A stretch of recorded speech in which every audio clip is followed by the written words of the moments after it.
1 Reis 17.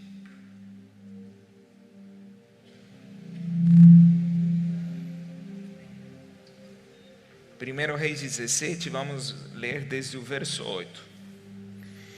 Então lhe veio a palavra do Senhor dizendo: Dispõe-te, vai a Sarepta, que pertence a Sidom, e demora-te ali, onde ordenei a uma mulher viúva que te dê comida.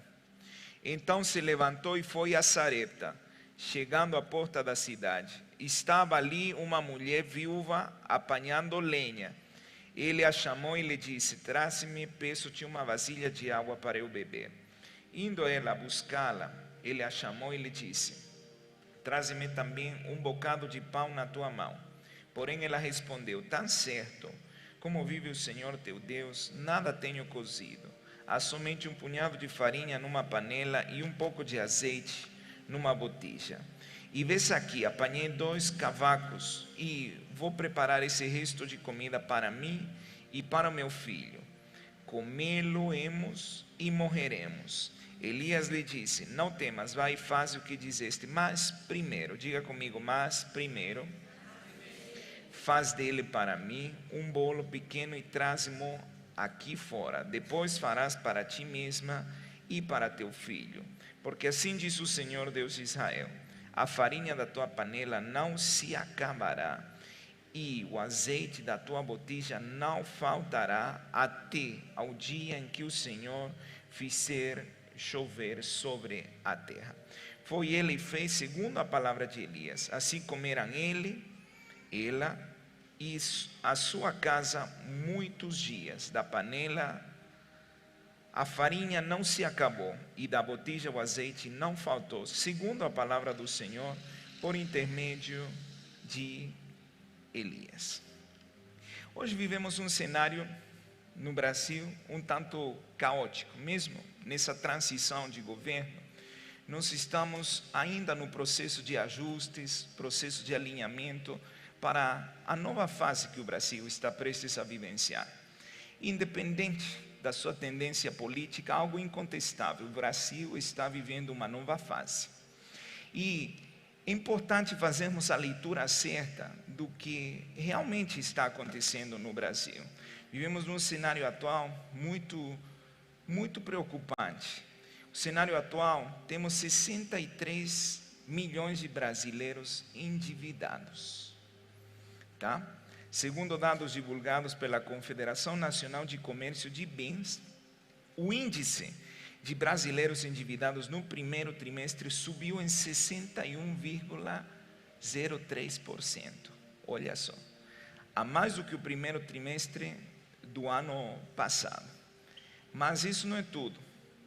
Um estudo atual realizado pela pesquisa dos profissionais brasileiros aponta que mais de 39% dos brasileiros afirmam não ter desfrutado de férias por um período seguido de mais de 2 anos consecutivos. Não acaba aí. A pesquisa aposta que mais de 72% das pessoas estão insatisfeitas com o seu trabalho. Isto é, estão fazendo algo que não gostariam de fazer. E reclamam da falta de reconhecimento, excesso de trabalho e um salário baixo. Nos últimos 3 anos, 341 mil empresas fecharam no Brasil. E pesquisa mostra também que a falta de dinheiro no casamento é o segundo maior motivo de separação, ficando atrás apenas para infidelidade. Então estamos vivendo esse cenário, essa é a realidade que hoje vivemos. Mas é interessante vermos ao longo das Escrituras que Deus sempre trazia uma intervenção sobrenatural no meio de uma realidade caótica. O caos nada mais é do que a oportunidade para vermos a ordem de Deus se manifestar. Se você vê desde Gênesis, quando Deus cria a terra, você vê que Ele faz da terra algo segundo o seu plano. Mas entre Gênesis 1:1 e Gênesis 1:2, você vê que algo acontece, o caos se instala. Não foi Deus que instalou o caos, Deus fez a terra. Criou, pois, Deus os céus e a terra. E no verso 2 você vê, e a terra estava sem forma e vazia. Mas, às vezes nós lemos o verso 1 de Gênesis 1 e o verso 2 como se fossem sequenciais no tempo cronológico. E na verdade é que houve um espaço de tempo, um lapso de tempo muito grande entre o verso 1 e o verso 2 de Gênesis. Mas o fato é que a terra estava caótica. E o caos impressiona a Deus. Deus não é surpreendido pelo caos.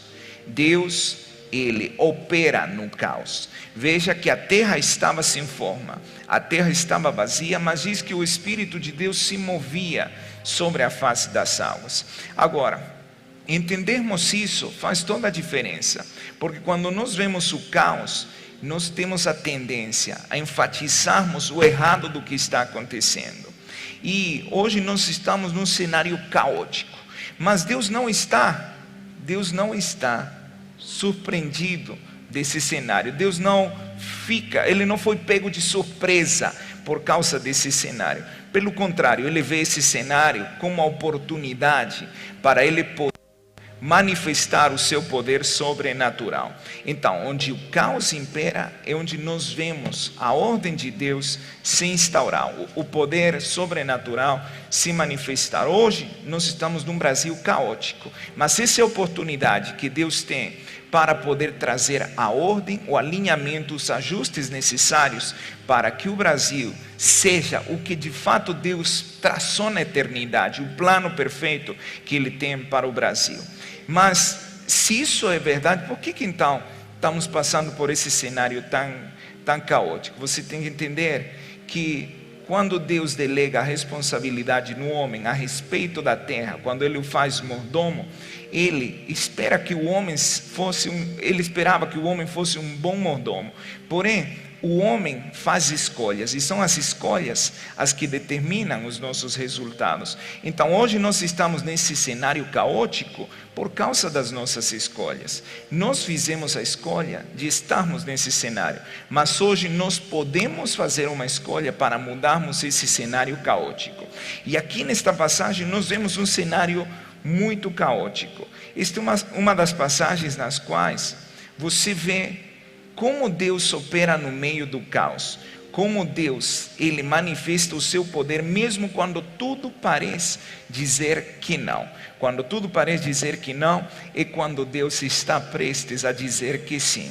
Quando parece que não vai dar certo, é quando Deus está prestes a fazer dar certo. Então essa é uma das passagens nas quais nós vemos que isso acontece. Elias e a viúva de Sarepta. Agora, veja que aqui nós vemos um cenário caótico de pobreza. Aqui nós vemos uma viúva que tinha um filho e não tinha mais provisão.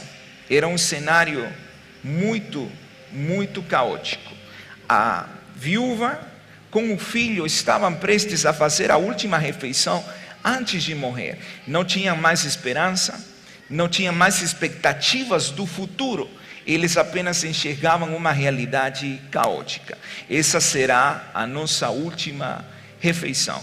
E eu não sei se você alguma vez passou por necessidades financeiras, mas o fato é de que quando você está passando por uma necessidade financeira, o único que você consegue focar é em como você vai sobreviver no dia a dia. Você não tem expectativa muito de longo prazo, você quer a provisão diária. E era o caso desta mulher. Esta mulher estava pensando em fazer a última refeição, porque provavelmente amanhã nós não iremos ter mais nada que comer. Assim, no meio desse cenário que Deus está prestes a trazer uma intervenção sobrenatural. Erga suas mãos, porque no meio desse cenário caótico, de desempregados, de empresas fechadas, de endividamento, Deus está prestes a manifestar o seu poder sobrenatural.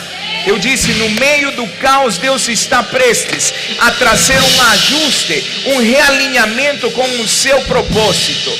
Por isso é que é importante você entender que os maiores milagres nascem nas fases mais escuras das nossas vidas.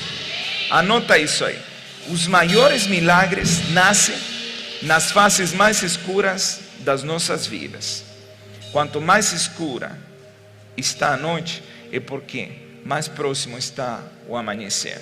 Então, a viúva estava nesse cenário, não tinha mais provisão. Há poucos dias atrás, mais de 37 dias, eu passei a ser pai de família. É uma experiência, uma aventura. Sobre todas as noites é uma grande aventura. Quem é pai de família sabe que você dormia tranquilo até a bênção do Senhor chegar. Sim ou não? Bom, eu estou nesse processo ainda, me realinhando, me reajustando. Mas não há nada mais maravilhoso do que você ver a herança que o Senhor te deu. Eu fico contemplando a minha filha o tempo todo. Toda oportunidade é uma oportunidade para poder olhar para ela, para poder orar por ela, profetizar e para poder conversar com ela. Acredite, com 37 dias ela já está querendo falar comigo. Mas, quando você é pai de família, você entende algo. Tudo pode acontecer com você, mas que não toque nos meus filhos. Sim ou não? Quem aqui é pai? Faz sentido o que eu estou falando, sim ou não? Tudo pode acontecer com você, mas que não aconteça com os meus filhos. Nesses dias a minha filha teve cólicas e parece que foram bem intensas pelo fato dela se mover e se contornar tanto. Mas um dia desses que ela estava tendo as cólicas, eu vi a minha esposa chorar e ela falou: ela é tão pequena, ela não sabe se expressar, eu não consigo entender o que ela está querendo me pedir. Podia acontecer comigo e não com ela. Quando ela me falou isso, eu disse: é verdade. Quando você vê seus filhos passarem por alguma dor, mesmo que a dor seja uma cólica, que uma dor que para um recém-nascido é uma das dores mais agudas que existem. Tá? Para você que já está um pouco mais crescido, uma cólica é mais uma dor, mas para um recém-nascido, a cólica é a cólica, ele se contorce. Então, quando minha esposa falou: puxa, podia acontecer comigo, podia acontecer com você, eu disse: não, está repreendido, em nome de Jesus. Nem com você, nem comigo. Ela disse: mas você está entendendo o que eu quero falar? Por que não acontece com a gente, acontece com ela? Então, o que eu vi? Eu vi que, como pais, nós podemos suportar tudo, menos ver os nossos filhos sofrerem, menos ver a dor dos nossos filhos. Quem está entendendo, diga eu. Então, agora se coloque na situação dessa mulher. A mulher tem um filho e eu quero que você entre na cena.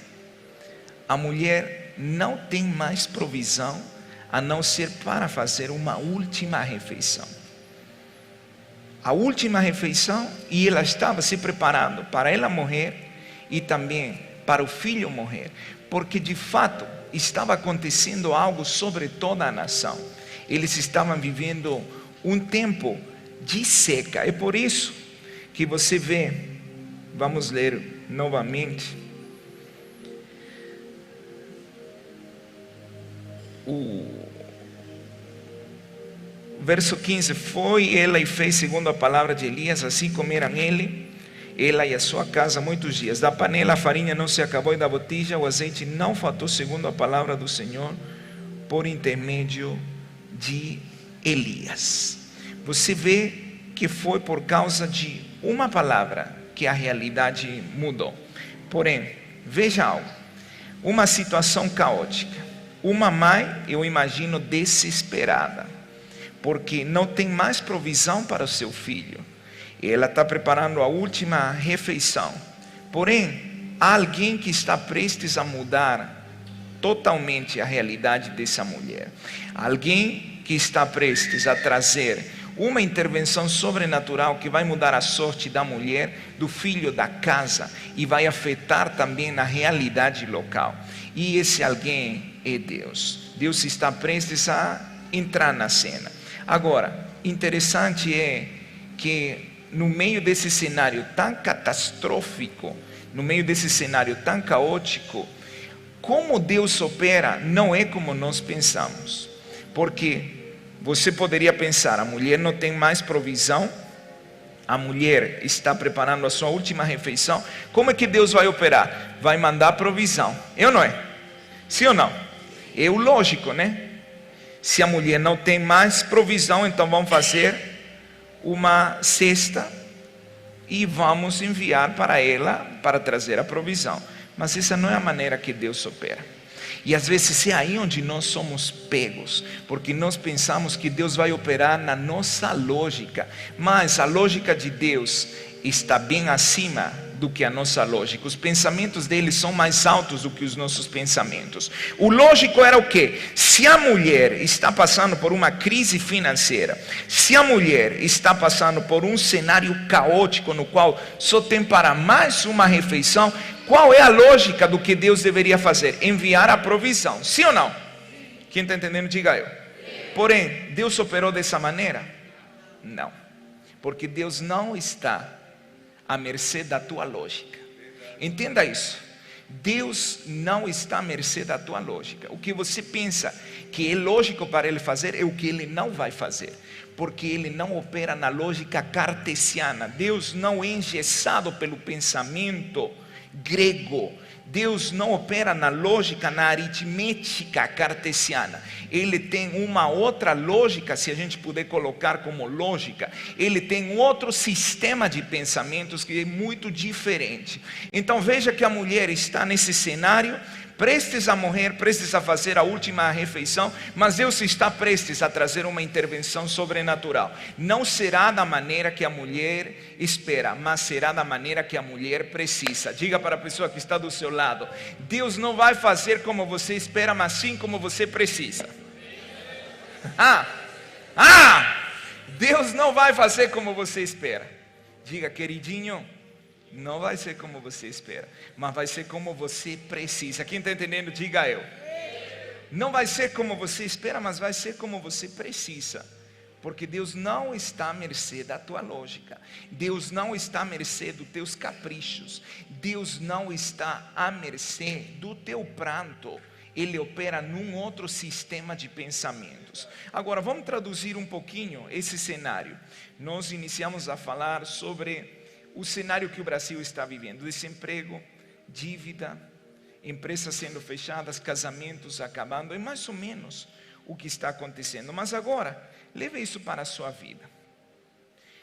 O que está acontecendo na tua vida financeira? Provavelmente você está dentro desse cenário, inserido dentro desse cenário. Talvez você está com dívidas, talvez você está com a parcela atrasada, seus pagamentos não estão em dias, os juros subindo, você vê que não tem mais provisão. Se você se encontra nesse cenário, saiba que Deus está prestes a trazer uma intervenção sobrenatural. Mas não vai ser como você quer, vai ser como você precisa. Quem aqui entendeu? Não vai ser como você quer. Nós queremos que Deus opere na nossa lógica. Se eu fizer isso, Deus vai fazer isso. Deus não opera dessa maneira. Ele não tem uma lógica cartesiana. Mas saiba de algo: o resultado, quando nós alinhamos o nosso pensamento, o nosso sistema de crenças ao sistema de crenças de Deus, é bem melhor do que a lógica natural. Na lógica natural, se você tem para fazer uma refeição para você e para seu filho, e depois não tem mais provisão, o que você tem que fazer? Economizar para ver se tenta fazer 2 refeições. Vamos comer um pouquinho hoje e amanhã vamos comer mais um pouquinho. É ou não é? Quem pensaria dessa maneira?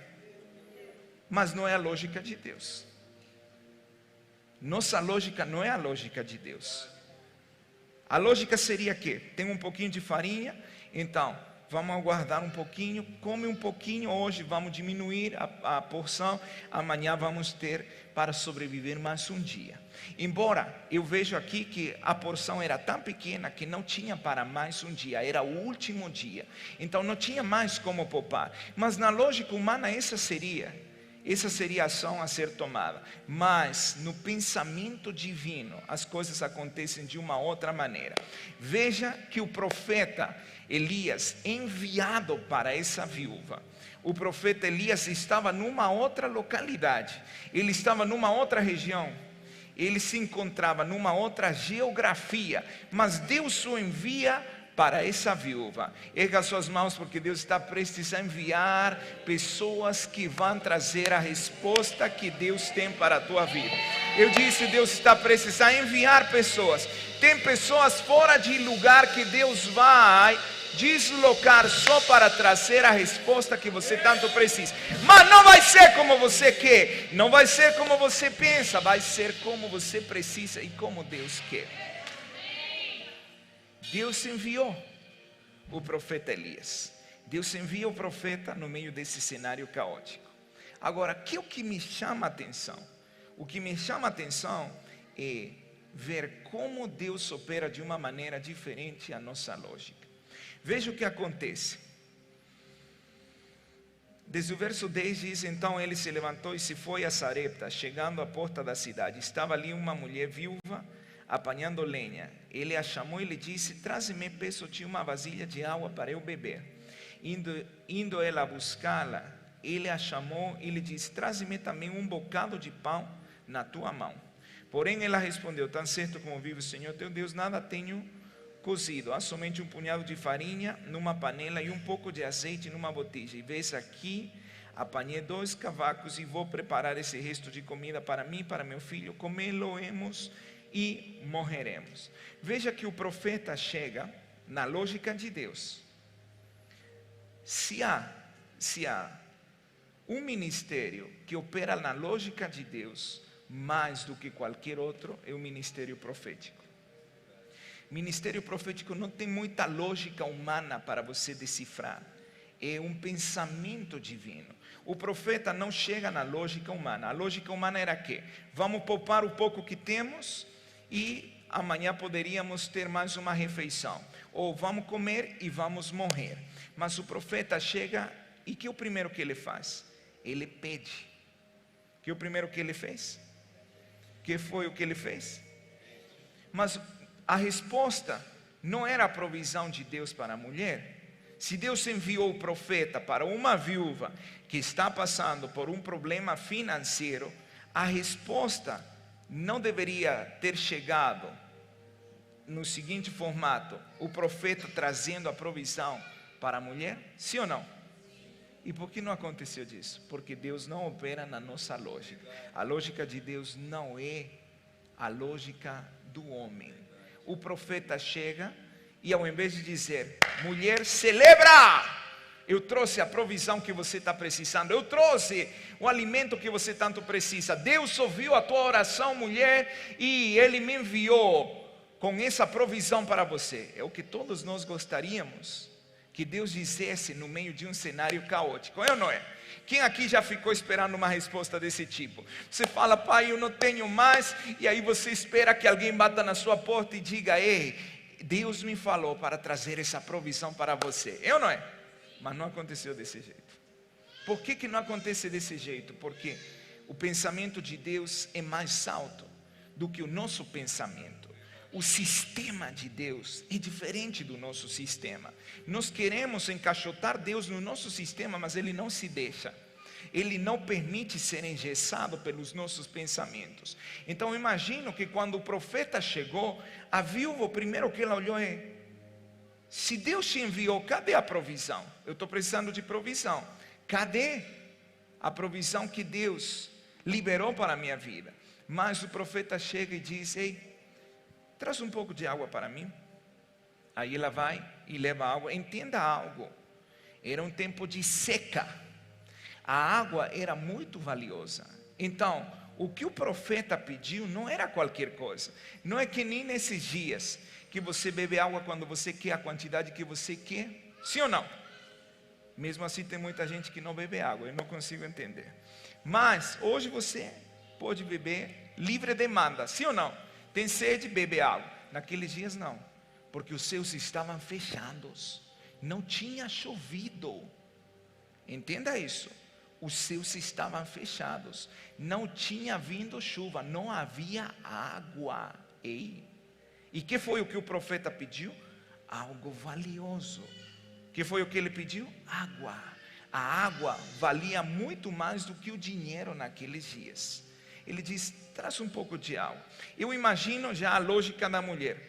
Ele veio, diz ele que veio enviado de Deus para poder trazer uma resposta do Senhor na minha vida. Eu estou passando por uma crise financeira e ele ainda vem e toma o mais valioso que eu tenho.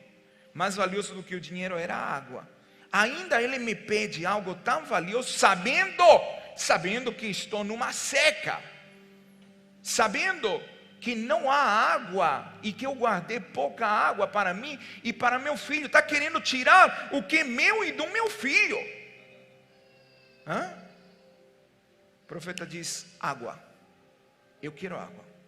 Ele leva a água, mas o profeta diz: ainda não acabou. Eu quero que você me alimente. Eu quero que você prepare uma refeição para mim. O quê? Deus te enviou? Foi Deus que te enviou? Tem certeza? Tem certeza que foi Deus mesmo? Estou achando que foi o outro. Porque se tivesse sido Deus, tivesse chegado com provisão, tivesse chegado com uma cesta cheia de alimentos para mim, porque Deus sabe que eu estou prestes a fazer minha última refeição. Deus sabe que tem um pouco de água que eu consegui guardar, que é um bem escasso, que quase ninguém tem acesso nisso, e você chega e primeiro me pede a água, que para mim, para meu filho. Você veio da parte de Deus? Porque eu estou sentindo que você veio para arrancar o último que eu tenho, e ainda me pede uma refeição. Você não entendeu? Deus não entendeu a mensagem que eu passei para ele? Deus não entendeu que eu tenho apenas para uma última refeição? Eu quero que você entre nessa cena. Eu não quero que você enxergue de longe. Eu quero que você se coloque nessa situação. Água, não tinha água, valia muito. Outra coisa, última refeição. Você já imaginou se você estivesse nessa situação? Silêncio total.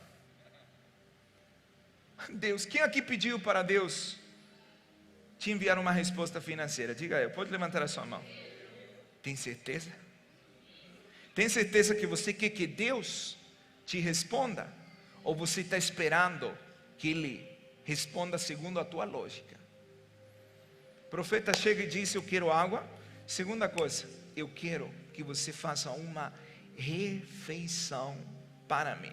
Aí a mulher não aguenta mais e diz: tão certo como vive o Senhor, eu só tenho para mim e para o meu filho. Olha o que ela diz, verso 12: tão certo como vive o Senhor teu Deus, nada tenho cozido, há somente um punhado de farinha numa panela e um pouco de azeite numa botija. E vês aqui, ei profeta, olha, estou achando que você não está enxergando a situação. Vês aqui, apanhei dos cavacos e vou preparar esse resto de comida para mim e para o meu filho. Comê-lo-emos e morreremos. O profeta pediu água, o profeta pediu comida. Por que o profeta pediu água e pediu comida? Profeta folgado, hein? Está indo tirar o último recurso da viúva. Era o último que ela tinha, água, e não tinha pão, porque não tinha cozinhado a última porção de farinha que estava reservada para ele e para seu filho, e depois viria a morte. O profeta disse: eu quero água. Ela trouxe água.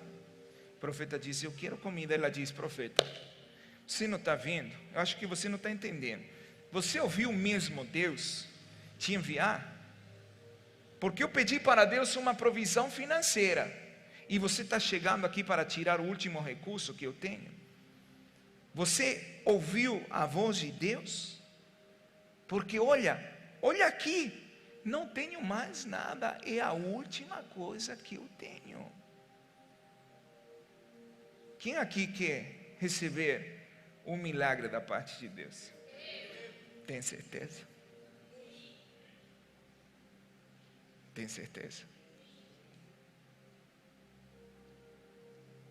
Me dá água, faz para mim pão, me dá uma refeição. Ela diz, não tem. Você não está vendo, profeta? Não tem nada. Na lógica humana não tinha solução, mas no pensamento divino estava prestes a acontecer uma grande multiplicação. Eu quero dizer algo para você hoje. Na lógica humana não tem solução. Na lógica humana vai levar ainda um tempo para reverter todo esse caos no qual o Brasil está vivendo. Na lógica humana ainda vai demorar muito tempo para o Brasil se reerguer financeiramente, mas no pensamento divino Deus se prepara a trazer multiplicação sobre a tua vida, mas não vai ser do jeito que você quer, vai ser do jeito que você precisa entender. Deus estava prestes a multiplicar os recursos, só que quando Deus está prestes a multiplicar os recursos, quem aqui quer que Deus multiplique seus recursos? Deus vai te pedir o que você tem. Mas Ele não pode multiplicar sobre o que eu já tenho. Ele vai te pedir o que você tem. O profeta disse, mulher, me dá água, que é um bem precioso, me dá pão. Ela diz, não tem pão, você não está vendo, é a minha última refeição. Eu não tenho mais, amanhã eu vou morrer junto com meu filho, hoje comemos, amanhã morremos. O profeta responde, e veja a resposta de Deus. Elias lhe disse, não temas, vai e faze o que disseste, mas primeiro, diga comigo, primeiro, faze dele para mim um bolo pequeno, e traze-mo aqui fora, depois farás para ti mesmo e para teu filho. Pronto, matou a viúva. Pede água, pede a refeição. Ela diz, não temos mais. Ela estava com medo. Ela estava com quê? Ela estava com quê? Agora, o que nós temos aprendido durante essa série que encerra hoje? Que as nossas emoções são a fonte primária das nossas decisões. Você não toma suas decisões racionalmente, mesmo que você acredite nisso. Você toma suas decisões baseado nos programas emocionais que foram instalados ao longo da sua vida. E as suas decisões determinam os seus resultados. Veja que a viúva estava com medo. Quando você está com medo, você não toma as decisões certas. Quando você está com medo, você fica paralisado de agir. Mas quando você, ao invés de usar simplesmente inteligência emocional, você usa a inteligência espiritual, que não é andar por emoções e sim por convicções, aí o resultado é diferente. Quando você anda pelas suas emoções, você acaba tomando decisões imprecisas, decisões fora de tempo, e essas decisões vão te entregar resultados que você não vai ficar satisfeito. Mas quando você opera não pela inteligência emocional, senão pela inteligência espiritual, que é superior, você não opera pelas suas emoções. Você acha que a viúva sentia de fazer o que ela fez? Sentia nada. O que ela sentia era a vontade de mandar o profeta embora, porque estava na última refeição, passando por uma crise financeira, só tinha dois elementos valiosos, água e a farinha. E o profeta diz, mulher, eu quero tua água, eu quero tua farinha, eu quero teu azeite. O que você guardou? O que você tem? Profeta, será que você não entendeu que Deus tem que me responder com provisão? Eu entendi, por isso mesmo eu quero que você tenha. Porque quando Deus opera seus milagres, Ele não faz do jeito que você quer, Ele faz do jeito que você precisa. Agora imagina, ela estava com medo. Puxa, não tenho mais, será que amanhã eu vou sobreviver? E o profeta disse, você não vai operar pelo medo, você vai operar pela sua convicção. Você vai fazer o que você me falou, mas antes de fazer isso, você vai fazer primeiro para mim. Antes de você fazer o que você disse que ia fazer, cozinhar a última refeição e morrer, você vai preparar essa última refeição para mim. Profeta, o quê? Você veio para pedir a minha água, não tem água na região, você veio para pedir a minha água. Profeta, você veio para pedir uma refeição e eu não tenho mais do que a medida para a última refeição. Profeta, agora, como se isso fosse pouco, você está me dizendo que primeiro você tem que se alimentar antes do que eu e meu filho? Hã? Quem aqui quer uma resposta da parte de Deus? Tem certeza? Quem aqui quer um milagre da parte de Deus? Eu não sei se você está pedindo a coisa certa, mas eu sei que você vai receber o que você precisa. Quem aqui quer receber o que precisa? Não é emocional. Emoção nessas horas grita, medo. Caramba, está tirando meu recurso, o último que eu tinha, está tirando a última refeição. E ainda o folgado quer que eu cozinhe primeiro para ele. Ele vai comer toda a minha refeição. Agora veja o que o profeta diz. Diga para a pessoa que está do seu lado: Deus não vai fazer do jeito que você quer. Ele vai fazer do jeito que você precisa. Quem aqui quer experimentar uma grande multiplicação? Quem aqui quer experimentar uma grande multiplicação? Verso 3, Elias lhe disse: não temas. Em outras palavras, eu vou fazer mais uma vez o gráfico. Resultados.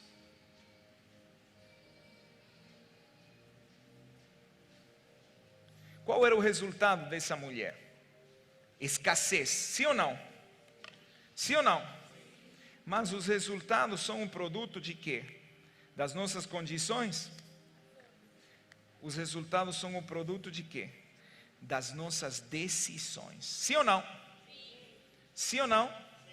Então, por que a mulher estava passando por esse processo de escassez? Por causa das decisões dela. Decisões fora do tempo, decisões erradas. Agora, uma vez que eu tomo uma decisão, qual é o seguinte passo? Eu vou agir, sim ou não? Então, uma vez que eu decido, eu entro em quê? Em ação. Agora, como é que eu decido? Acredito, você não decide logicamente. Você decide pelas suas emoções. E é o caso da mulher. Vamos ver o que está acontecendo à luz dessa metodologia. Ok. A mulher estava com o quê? Medo. Qual era a decisão que a mulher ia tomar? Fazer a última refeição. A decisão, ela é expressa para o profeta. Qual era a decisão? Nós vamos fazer a última refeição e vamos morrer. A mulher estava com medo. Diz para o profeta: eu já decidi, nós vamos fazer ação, uma última refeição, e o resultado vai ser o quê? Morrer. Mas o profeta diz para ela: primeiro, me entregue seu recurso. Primeiro, me dá água. Segundo, faz uma refeição. Terceiro, faz em primeiro lugar para mim. E o profeta disse: não tenha medo. Em outras palavras, querida, não tome as suas decisões baseadas nas suas emoções. Aprenda que há um recurso superior, que é a inteligência espiritual. Quando você decide pela inteligência espiritual, pode ser que você não sinta, pode ser que você não esteja totalmente em concordância pelo que você vai fazer, mas você sabe que é a coisa certa a se fazer.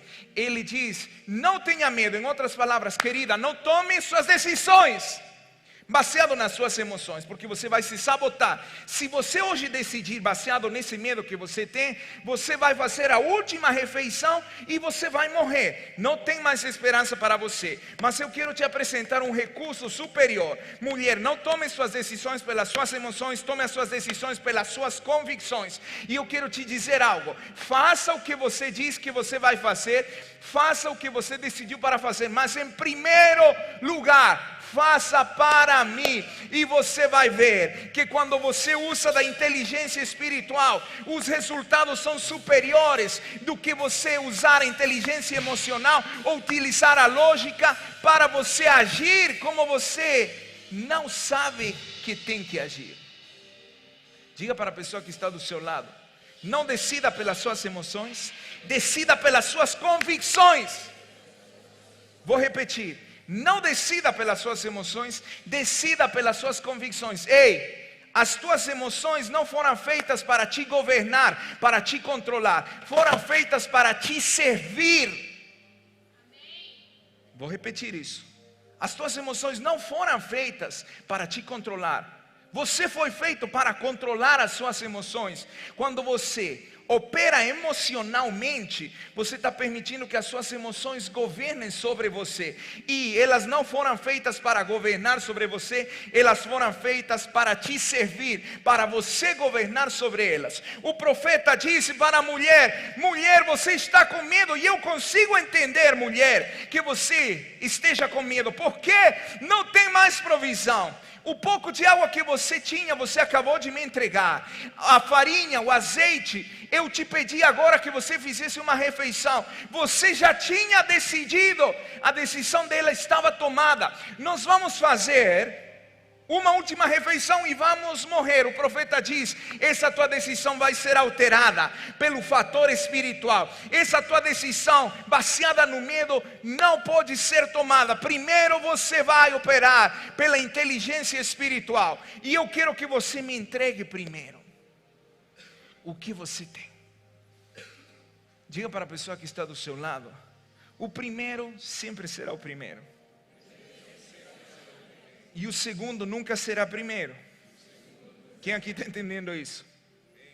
Abra Mateus 6.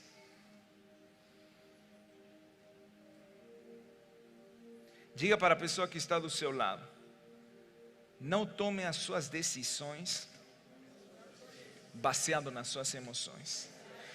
E se a viúva tivesse decidido pelo medo, no outro dia estavam mortos. Decidir pelas emoções só vai te levar a resultados que você não quer. Diga para a pessoa que está do seu lado: não decida pelas suas emoções, decida pelas suas convicções. Mateus 6, no verso 33. Buscai, pois, em segundo lugar o seu reino e a sua justiça. Buscai, pois, em terceiro lugar, buscai, pois, se sobrar tempo, o seu reino e a sua justiça, e todas estas coisas vos serão acrescentadas. Ei, eu passei um tempão estudando a palavra todas nesta passagem. Eu queria entender o que eram todas essas coisas. E sabe o que eu descobri? Que a palavra todas significa todas as coisas.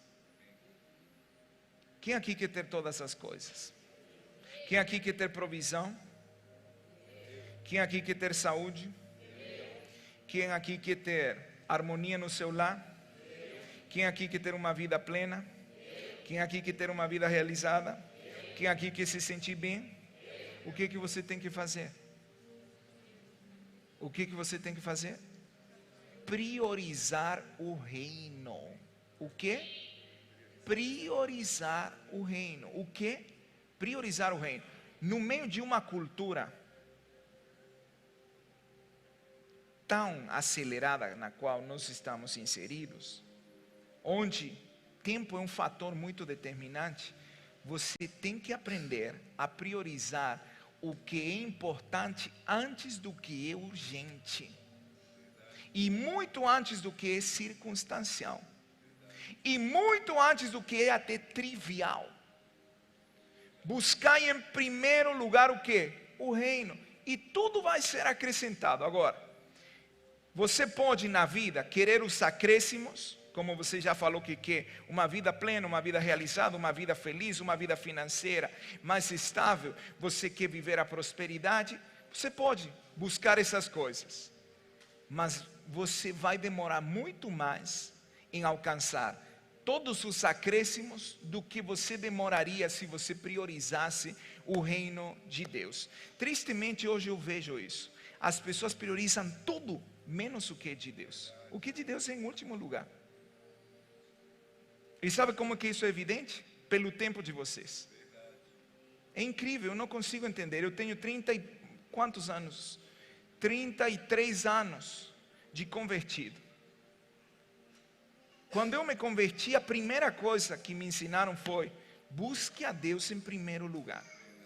Minha mãe nos ensinou: priorize Deus em tudo e você vai ter os acréscimos. Busque os acréscimos e você vai ficar estressado, ansioso, deprimido, porque eles, quanto mais você busca, mais eles fogem. Quanto mais você busca o reino, mais os acréscimos vêm. Eu cresci ouvindo isso. É uma crença muito forte, um valor muito forte, priorizar o reino. Hoje é triste, as pessoas não priorizam mais o reino, priorizam seu próprio bem-estar. Não estou com vontade de ir hoje, vou ficar aqui em casa. Mais de uma vez por semana, nem louco, mais importante é meu jantarzinho social, mais importante é meu clubinho de amigos, do que eu priorizar o reino. Aí sabe o que acontece? Sofrem por obter os acréscimos. É difícil obter os acréscimos quando você não prioriza o reino. Buscai em primeiro lugar. Ei, ninguém vai me falar que tempo é o que você não tem para você comparecer. Eu estudava, fazia meu mestrado, trabalhava e nunca faltei numa reunião. Sabe por quê? Porque tinha muito tempo? Não, pelo contrário, não tinha tempo. Mas eu entendi algo: primeiro é o Senhor. E primeiro o Senhor não é para você sozinho. Não, mas primeiro eu oro sozinho primeiro. Por que você acha que tem o corpo de Cristo então? Se você é o corpo, então esse corpo está um pouco complicado. Somos membros uns dos outros. Primeiro, busque primeiro o reino de Deus. Priorize, antes do jantar, antes do seu bem-estar, antes do seu lazer, priorize Deus. Nunca faltei numa reunião na minha vida. Nunca. Até mesmo aqui, até doente eu já vim. Até quando eu poderia ter falado: hoje eu não vou, eu vim. Viajando toda a noite eu cheguei aqui. Por quê? Porque eu gosto de ver a sua cara?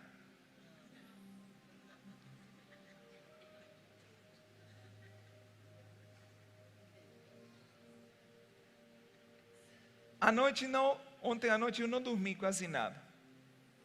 Estou aprendendo a ser papai. Eu poderia ter falado: estou cansado. Ô bispo, prega para mim aí.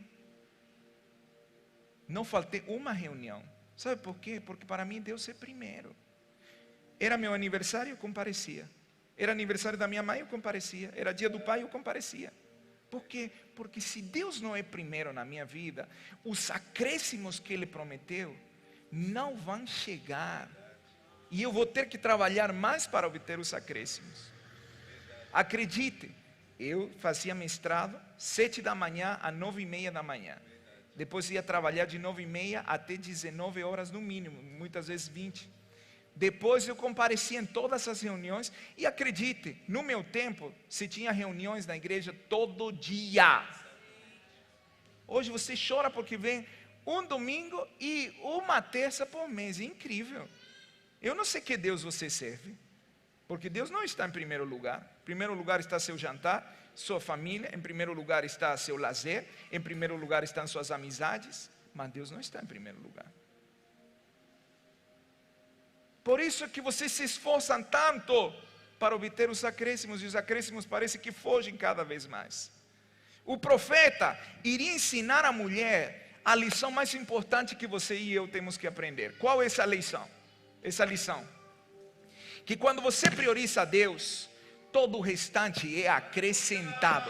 O profeta diz: mulher, você quer sair das dívidas? Priorize Deus. Você quer sair dessa condição financeira? Priorize Deus. Porque se Deus não for primeiro, os acréscimos não tem como vir na sua vida. Interessante, quando os acréscimos vêm, as pessoas ficam com raiva. Mas ninguém é obrigado a buscar Deus. Mas quem busca a Deus em primeiro lugar vai ter os acréscimos. Quem busca a Deus em primeiro lugar, o que demoraria anos vai acontecer rapidamente, de maneira acelerada. O que não era para acontecer com você vai acontecer. Por quê? Porque quando você busca o reino em primeiro lugar, todas, não diz algumas, todas as demais coisas vos serão acrescentadas. Teve muitas vezes que eu não estudei para uma prova, e o pouco que eu estudei foi o que entrava na prova. Teve outras vezes que eu estudei muito e nada do que eu estudei entrou na prova. Quando você prioriza a Deus, quando Deus é primeiro na sua vida, tudo é acrescentado. Você quer ter uma vida plena? Priorize Deus. Você quer ter uma vida realizada? Priorize Deus. Você quer ter finanças, estabilidade financeira, segurança financeira, liberdade financeira? Não priorize seu bolso, priorize Deus. Você quer uma família, um lar, onde a presença de Deus repouse? Não priorize a sua família, priorize Deus. Porque a maldita religião nos ensinou algo que não é bíblico. Em primeiro lugar é a família. Mentira, isso não está na Bíblia.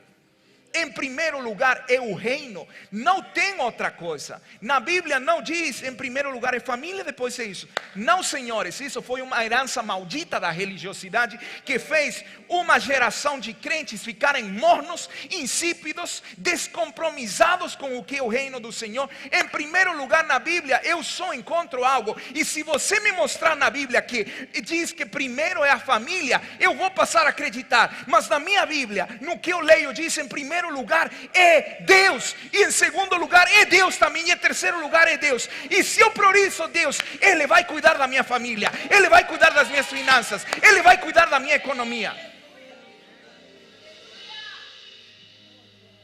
O problema é que a tua família se transformou no teu Deus. O problema é que tua vida social se transformou no teu Deus. O problema é que a tua vida financeira se transformou no teu Deus. O problema é que você mesmo se transformou no seu Deus. Por isso você prioriza sua vida social, por isso você prioriza a sua família, por isso você prioriza a si mesmo e deixa Deus de lado. E depois, quando vê os resultados trágicos, onde está Deus? Como onde está? Se Ele não é primeiro na tua vida.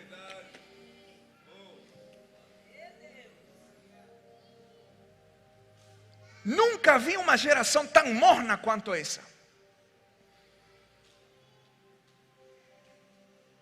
Mas nunca vi uma geração tão deprimida, tão ansiosa, tão estressada. Vivem dopados pelos medicamentos que têm que tomar. Se não tomam medicamento, não dormem. Se você priorizasse Deus, sua realidade seria diferente, a sua saúde seria diferente, suas finanças seriam diferentes, suas realizações seriam diferentes. Prove! Não fui eu que escrevi a Bíblia. Ou fui? Fui eu? Quem acredita que a Bíblia é a palavra de Deus? Por que não cumpre? Vamos ler mais uma vez? Mateus 6,33.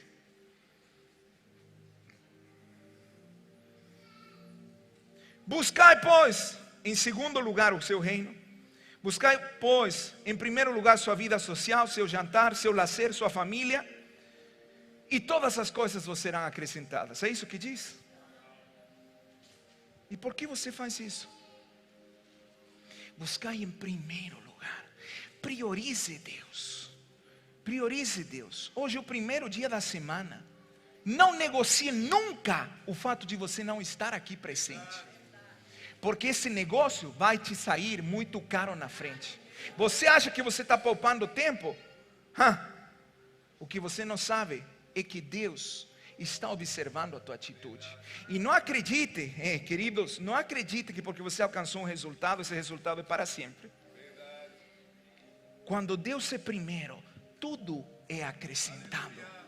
Tudo.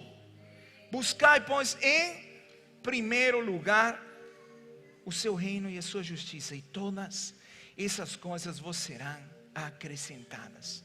Eu lamento não pregar o evangelho que se prega na maioria das igrejas, onde você é primeiro e Deus é segundo, onde família é primeiro e Deus é último, onde economia é primeiro e Deus é último, onde lazer é primeiro e Deus é último. Lamento, mas eu não vou negociar o evangelho que eu vejo na palavra por te agradar.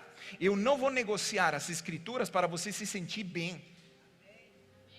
Eu não estou aqui para ser simpático com você. Eu estou aqui para te ensinar princípios.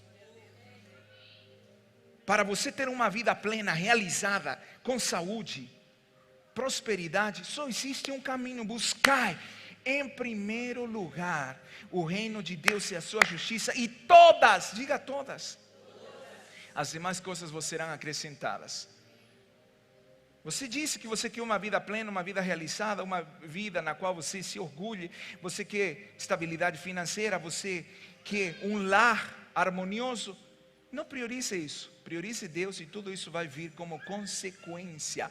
Agora, o profeta está perante a mulher, e ele poderia ter priorizado a ela. Tadinha, ela está prestes a fazer a última refeição e depois vai morrer. Então prioriza seu filho, faça a refeição para seu filho e morra depois. O profeta disse: querida, eu quero te ensinar algo. Se você decide pelas suas emoções, você está cheia de medo porque não tem mais provisão. Se você decidir pelo medo, você vai ter uma ação errada. Você vai fazer a sua última refeição e vocês vão morrer. Qual era o resultado? Morte, por causa de uma decisão baseada nas emoções. O profeta disse: eu vou te ensinar algo. Você vai aprender a operar pelas suas convicções, e a primeira coisa que você tem que fazer é priorizar Deus. Se Deus é primeiro, todo o restante vai ser acrescentado.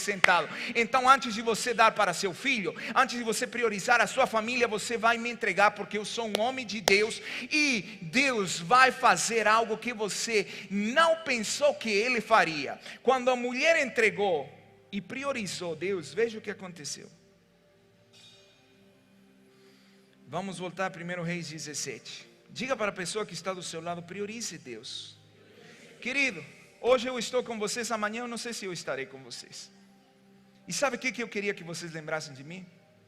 Que eu te ensinei a priorizar Deus. Mesmo que você não gostou, que não concordou, que tua alma chiou, que você até endemoniou. Mas uma coisa é certa: quando eu não estiver aqui, quando eu não estiver com vocês, vocês vão se lembrar de uma coisa: ele priorizava a Deus. Sempre era Deus em primeiro lugar. Eu não gostava, porque não gostava que me confrontasse com minha vida social, porque meu clubinho social é muito valioso. Não gostava que me confrontasse com meu lazer, porque meu lazer infla mais meu ego. Não gostasse que ele me confrontasse mais. Saiba de algo: eu não posso pregar algo que eu não acredito. E eu só tenho como acreditar o que eu vejo na palavra. Eu lamento não ser igual aos demais. Me desculpe por isso. Mas eu vou enfatizar e bater na mesma tecla: que se Deus não é primeiro na tua vida, você tem outro Deus. Você é seu Deus, sua família é seu Deus, suas finanças são seu Deus, seu lazer é seu Deus. Mas Deus não é Deus na sua vida. Porque Deus só é Deus quando você prioriza Ele. Quando Ele é tão importante: puxa, eu não quero ir, não tenho vontade, porque fomos ensinados assim, né? Ah, se eu sentir, eu vou. Quem disse que é por sentimentos que você tem que comparecer? Você acha que eu queria vir hoje? Que eu sentia? Não dormi, venho de uma jornada muito intensa, amanhã inicio outra jornada muito intensa. Você acha que nas minhas emoções eu estava com vontade de vir para ver a tua cara? É isso? Para ver você fechar a cara porque eu confronto você? Você acha que meu sentimento era esse? Mas eu aprendi algo: Fernando Guilhem não é primeiro na minha vida, Deus é primeiro. E se Deus é primeiro, então estar com vocês aqui é primeiro do que qualquer coisa. Podia ter ficado com sua filhinha, acabou de nascer. Se Deus é primeiro, antes do que a minha filha, é Deus. E se para Deus é primeiro eu estar aqui, esse é o melhor lugar para eu estar. Eu estava dirigindo com um coração apertado, falei: meu Deus, eu gostaria tanto de ter ficado com minha filha. Ela não pôde vir ainda, não tem as vacinas, teve algumas questões no meio do caminho. Eu disse: queria ficar com ela no colo, observando. Deus ia me punir por isso? Claro que não. mas eu não ia receber os acréscimos. Quando Deus é primeiro, tudo é acrescentado. Quer ter um lar harmonioso? Pare de priorizar você ou a sua família e priorize Deus. Porque quando Deus é Deus, tudo é acrescentado. Volta aí em 1 Reis 17 que eu estou terminando.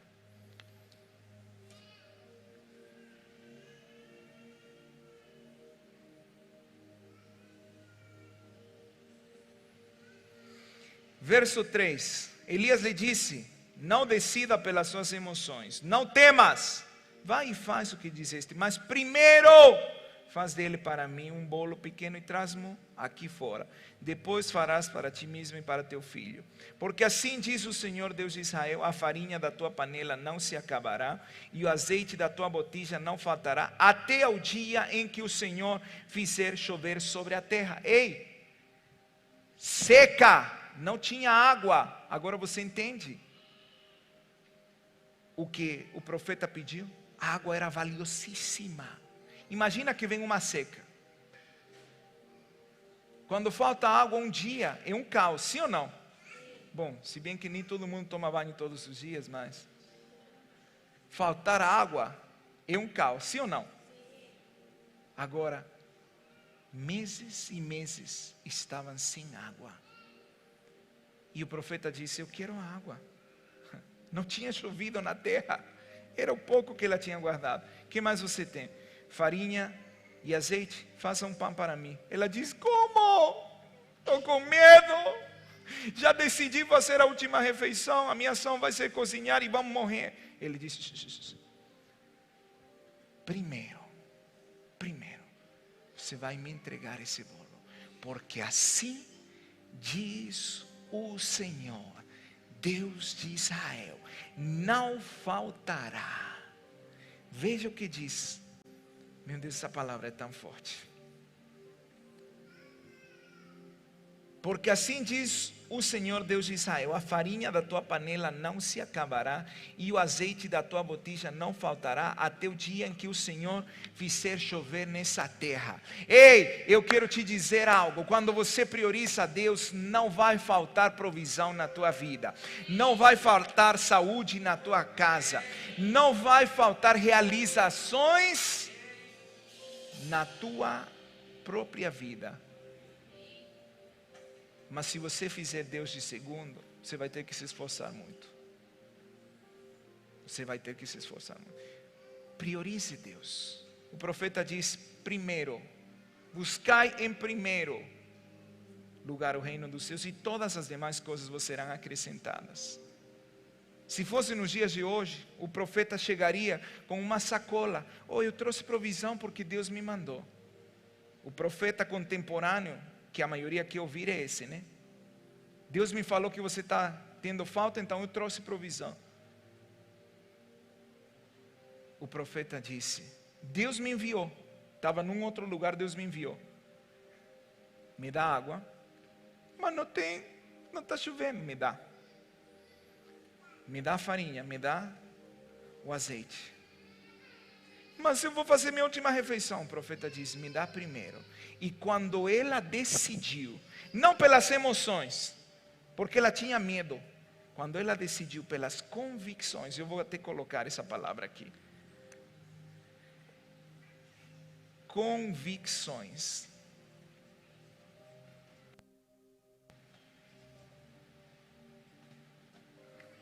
Convicções. Que foi o que aconteceu? Assim diz o Senhor Deus de Israel. Erga suas mãos, porque eu estou prestes a liberar uma palavra profética na sua vida. E a palavra é: se você priorizar Deus, até o final do ano, você vai ter uma vida financeira diferente, você vai ter uma vida familiar diferente, você vai ter realizações, você vai sair do zero para a abundância. Você vai passar do inferno para o céu. Mas Deus tem que ser primeiro na tua vida. Diz Assim diz o Senhor Deus: a farinha da tua panela não se acabará, e o azeite da tua botija não faltará até o dia em que o Senhor fizer chover sobre a terra. Azeite, farinha e água.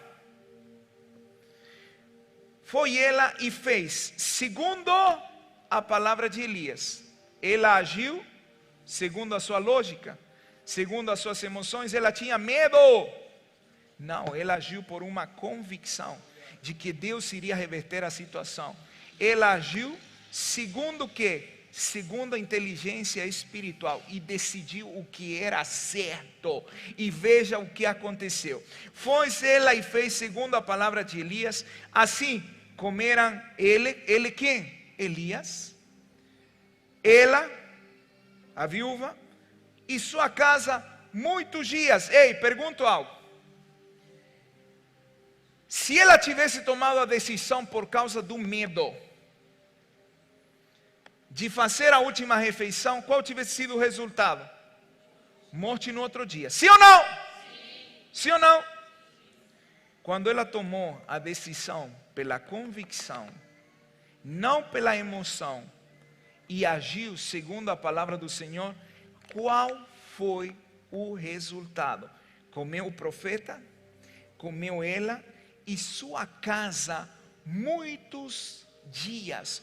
O que na lógica humana, o que na emoção ia ser apenas um dia de provisão por poupar o que ela tinha, a Bíblia diz o que? Muitos dias. A provisão não só veio para o dia seguinte, veio por muitos dias. Erga as suas mãos, porque você está prestes a entrar num tempo de provisão sobrenatural. Mas para isso acontecer, você vai ter que tomar decisões, não pelas suas emoções, não pelo medo. Também não vai ter que tomar as suas decisões porque você sente ou não sente. Você vai ter que aprender a priorizar Deus. Quando a viúva priorizou Deus, por causa da inteligência espiritual, e teve uma convicção que provocou uma decisão assertiva, a ação dela fez com que a provisão de Deus não fosse para um dia, se não fosse para muitos dias. Eu profetizo sobre a tua vida, que você vai ter provisão não apenas para um dia, você vai ter provisão para muitos dias. E não acaba aí, diz: da panela a farinha não se acabou, e a botija do azeite não faltou, segundo a palavra do Senhor por intermédio de Elias. Qual era o recurso que ela tinha? Azeite e farinha, fora da água. A água iria ser resolvida como? Deus ia abrir os céus e ia chover.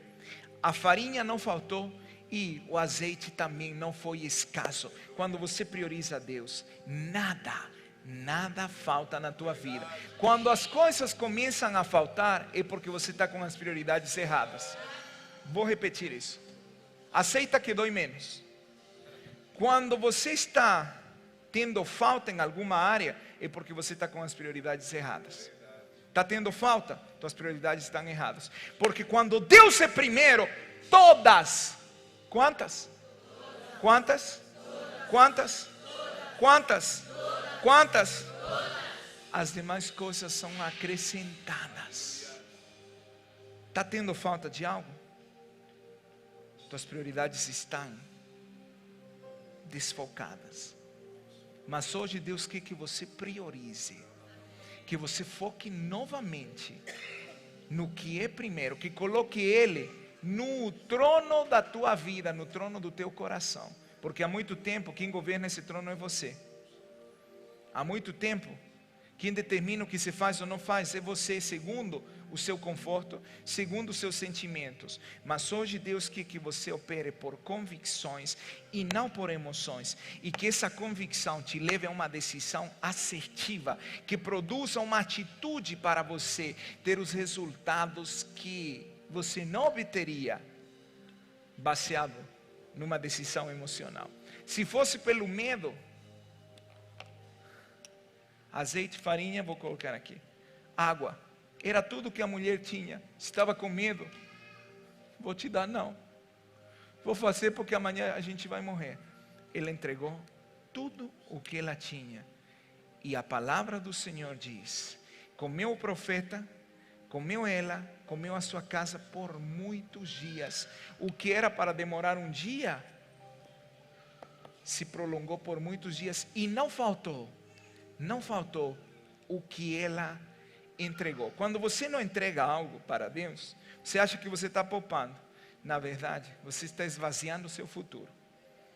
Quando você entrega algo para Deus, você está preenchendo o seu futuro. Quem está entendendo, diga eu.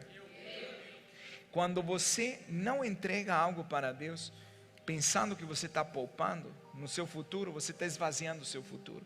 Quando você entrega algo para Deus, você está determinando o futuro que você vai ter. Erga suas mãos aí onde você está. Porque hoje,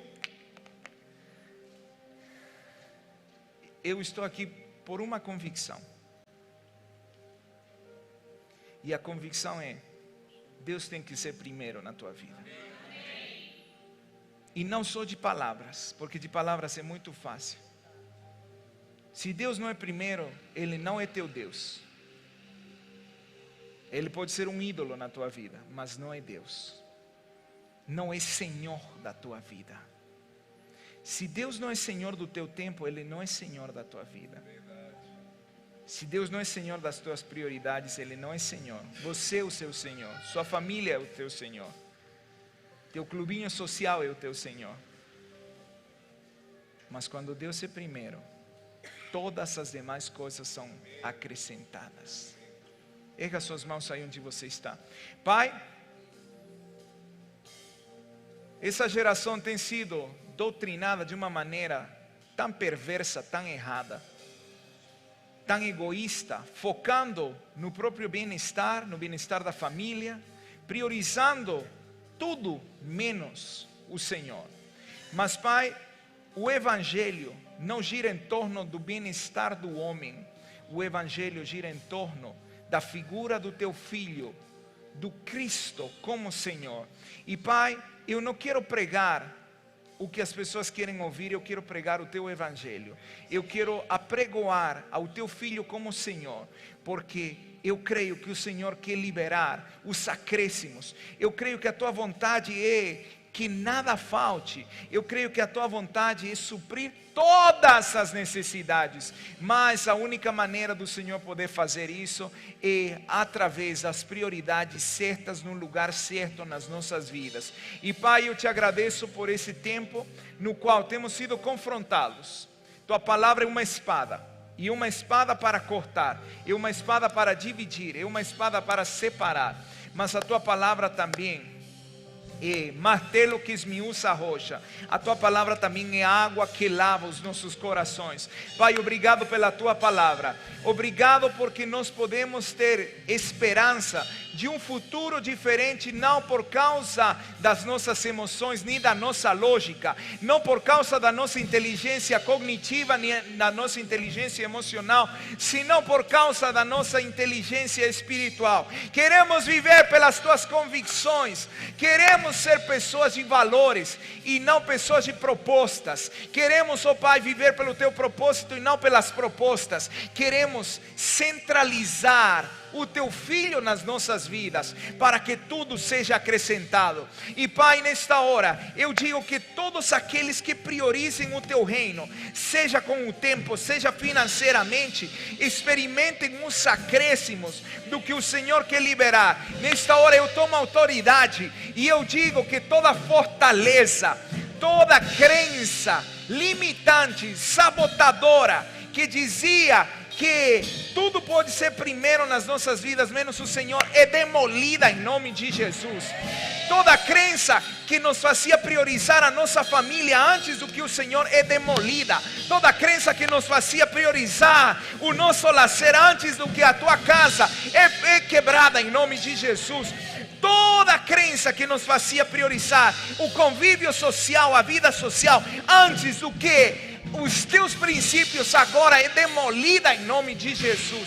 Toda crença que nos fazia segurar financeiramente o que era para entregar é quebrada nesta hora em nome poderoso de Jesus. E Pai, nós decretamos que uma geração compromissada, uma geração cristocêntrica se levanta nesta nação. Uma geração que tem prioridades claras. Uma geração que quer que o Senhor governe as suas vidas e não eles, nem as suas emoções, nem as suas razões. Pai, que uma geração que te ama de verdade se levante e que essa geração venha experimentar, assim como a viúva experimentou, que todas as coisas são acrescentadas. Em nome poderoso de Jesus, eu quebro toda a resistência do inferno. Eu quebro todo o poder do inferno que tentam prender o teu povo na miséria, na escassez, na ruína financeira, na pobreza, nas dívidas. E decreto nesta hora que a partir das prioridades deles, os resultados deles irão mudar. Em nome de Jesus. E só quem acredita nisso, por favor, reaja. O roboco soto roboco saia barraba casataraba. Rabacataraba sondorolo brosoio roboboco sa. Diga para a pessoa que está do seu lado: se Deus não for primeiro na tua vida, você tem outro Deus que não é Jesus Cristo.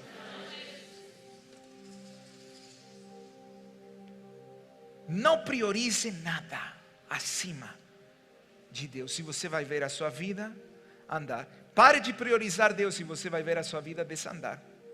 A velocidade que você prioriza a Deus é a velocidade que você obtém os acréscimos. A velocidade que você coloca Deus de lado é a velocidade que você vai perder o que você tem. Toda área em falta nas nossas vidas indica falta de prioridades. Porque quando você busca o reino, todas as coisas são acrescentadas. Quem aqui quer os acréscimos de Deus? Quem aqui quer os acréscimos de Deus? Quais são os acréscimos de Deus? Prosperidade. Que mais? Saúde. Que mais? Família, legado. Que mais? Paz. Quem aqui quer tudo isso? O que você tem que fazer? Priorizar Deus. Agora, a viúva tinha 3 coisas. Quantas coisas? Água, diga água. Farinha. E que mais? Azeite. Água, farinha e azeite. Se ela tivesse tomado a decisão pelas suas emoções, o que ela ia fazer? Ia guardar e no outro dia ia? O que você poupar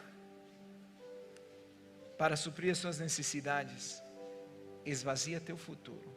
O que você entrega para Deus preenche teu futuro. Você quer ofertar? Aqui. Ensine os seus filhos a priorizar.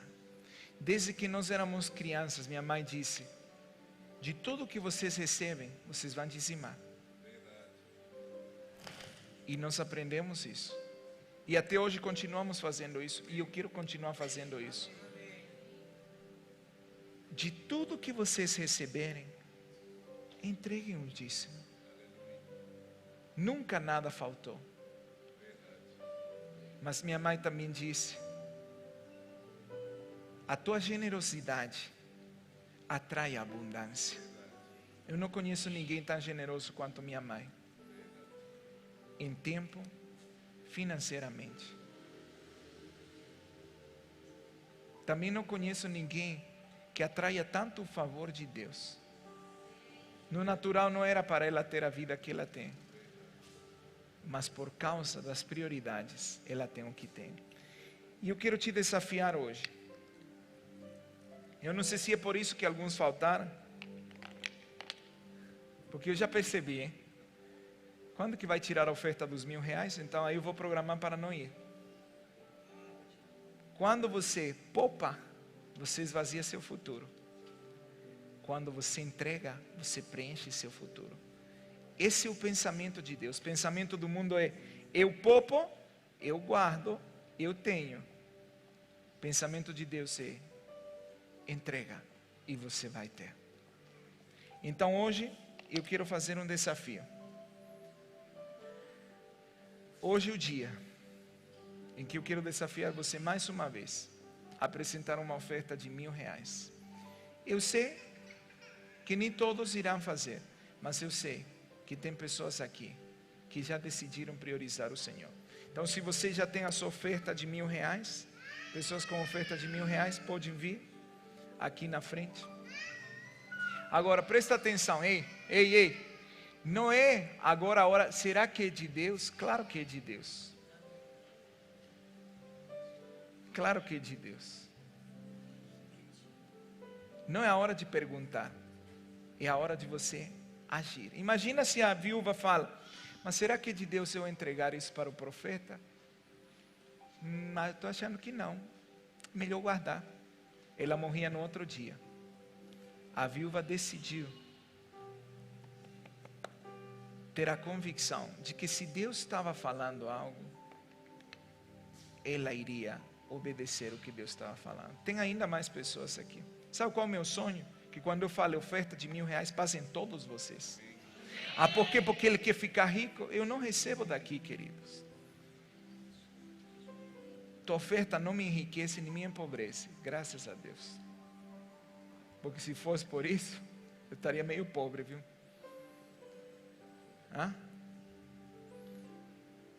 O Euler falou aqui que vai ofertar 5.000, amém. Tem mais pessoas com R$1.000.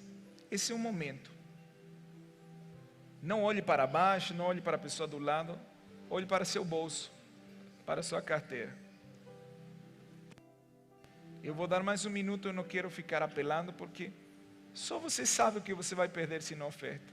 Eu não perco, é você. Mais um minuto e eu vou controlar, até para não me estender. Pessoas com uma oferta de R$1.000. Vamos colocar o cronômetro. Vamos. Mais ninguém? Mais 50 segundos.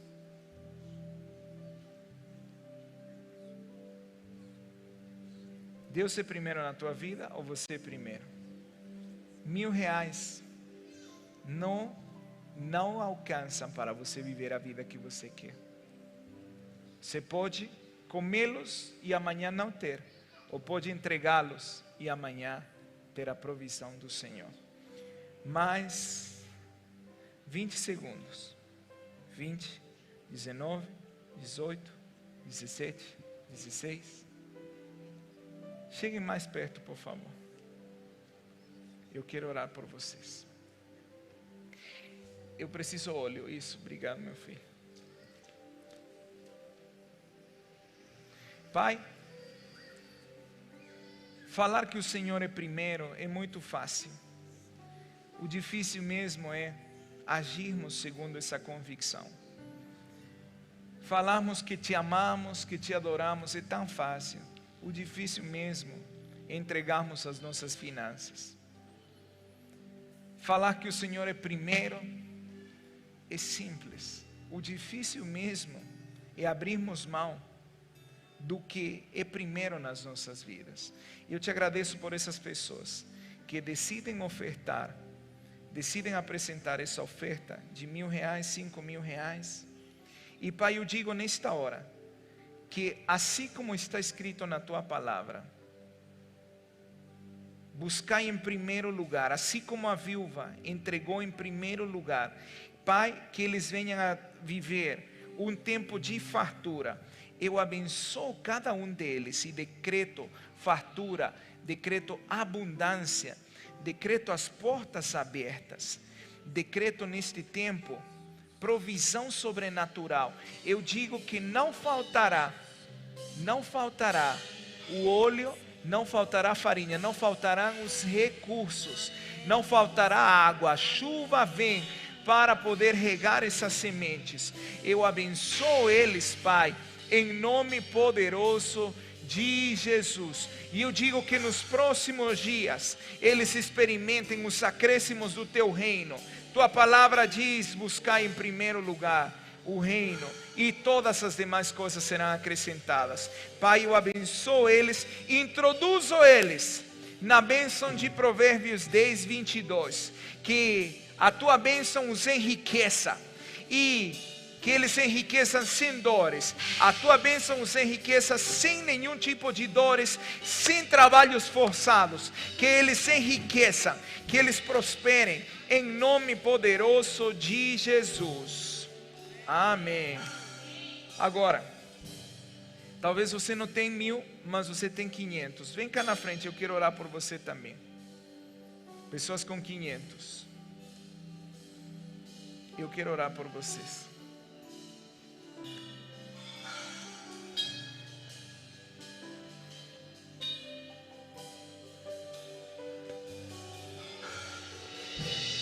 Tem mais pessoas com 500. Eu não quero me estender, mas eu sei. Tem mais pessoas com 500 aqui. Tem mais, pelo menos tem mais 3 pessoas com 500 aqui. Não lute, ei. Não lute pelo medo de você perder. Você vai ter um dia de provisão. Entregue e você vai ter provisão abundante. Eu vou aguardar. Ok. Podem vir. Pai, obrigado, porque os teus filhos entregam uma semente que preenche o futuro.